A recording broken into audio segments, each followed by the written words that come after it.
Hello, welcome to my GIMP video tutorial series.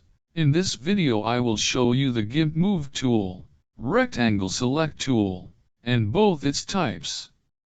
So in this video I will show you how to use the GIMP Move tool, Rectangle Select tool, and both its types. First I will show you how to use the GIMP Rectangle Select tool, and its types. First make a new layer, and name it to Square 1 or you can name it any you want. And do not worry any of these options, just leave it by default, click OK. As you can see, you will see your new layer called Square 1. In the Layer section, click it, and we can make a rectangle shape. Click the Rectangle Select tool in the upper left corner. You can follow my mouse cursor, so you'll not be confused. And we can make a rectangle shape now, by holding your mouse left click. Drag it to create a square or rectangle shape to the paper. You can make a perfect square, by holding the Shift key, while holding your mouse left click. Drag it to create a perfect square shape to the paper.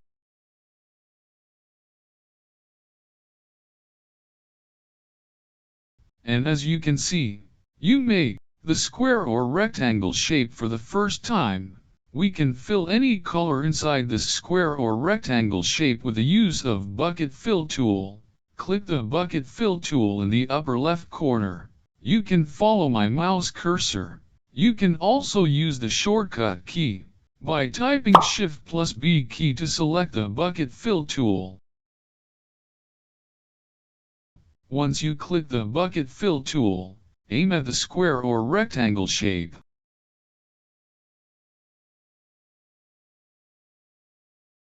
As you can see, you will see that the square or rectangle shape has filled with a color. You can change the color of the shape by clicking the active foreground color in the upper left corner. As you can see, you will see a new window. That's where you can change the color. Let's change the color. In my case I will choose color blue. You can choose any color you want. After you've chosen a new color to aim your square or rectangle shape, click OK, click the Bucket Fill tool again, and aim it at the square or rectangle shape.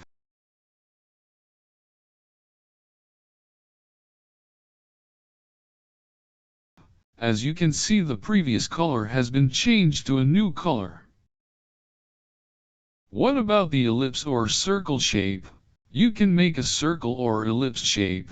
First point your mouse cursor to Rectangle Select tool without clicking that tool, and you will see that there are two types of shape select tools you can choose, Rectangle Select tool and Ellipse Select tool. To choose the Ellipse Select tool, type letter E key on your keyboard, and the Ellipse Select tool will be selected. Now we can make a circle by holding your mouse left click. Drag it to make a perfect circle, any size you wish without holding the Shift key on your keyboard. If you want to make an ellipse shape, hold the Shift key on your keyboard, while holding your mouse left click. Drag it to make an ellipse shape to the paper.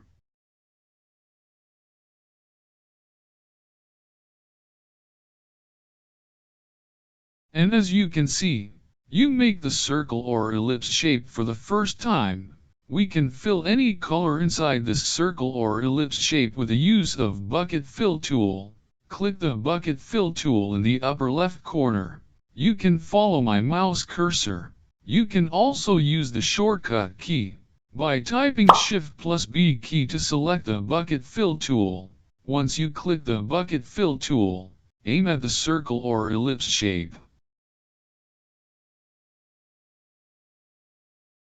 As you can see, you will see that the circle or ellipse shape has filled with a color. You can change the color of the shape by clicking the active foreground color in the upper left corner. As you can see, you will see a new window. that's where you can change the color. Let's change the color. In my case I will choose color blue. You can choose any color you want. After you've chosen a new color to aim your ellipse or circle shape, click OK. Click the bucket fill tool again, and aim it at the ellipse or circle shape. As you can see, the previous color has been changed to a new color. Now what about the Move tool? How can we move these layers using the Move tool? First, click the Move tool in the upper left corner. You can follow my mouse cursor. You can also use the shortcut key by typing letter M key on your keyboard. And now I will move any layer I want. As you can see, I move a particular layer. But you may notice that the border of the bond paper is also moving, and the border of the ellipse is not following to the ellipse I moved. It's because we're not telling the program that we'll only need to move the ellipse shape, and not the border of the bond paper itself. By solving this kind of problem, we'll need to set this ellipse shape layer to crop to content. By doing that, go to Layer menu bar, click it, and select Crop to Content. You may ask, what this crop to content do to the particular layer we're moving? Crop to content, from the words itself, it is just cropping to the content, meaning that once we move this particular layer, we only move this particular layer, and the border of the particular layer we're moving is following also to the particular layer we're moving. And as you can see, the border of the bond paper is not moving now. And that's pretty much of it on how to use the GIMP Move tool, Rectangle Select tool, and both its types. If you want to watch another video related, or relevant to this video you're watching right now, I have a playlist for you to watch. Just click right here. It has a list of sequenced video tutorials for you to watch. I recommended to you to watch this video tutorials in a sequence, starting from top to bottom video. If this video found to be helpful or useful, leave a comment below, and also, make sure to like, share, subscribe, and click the bell notification icon for more tutorial videos in the future. And thank you for watching this video tutorial, and have a good day.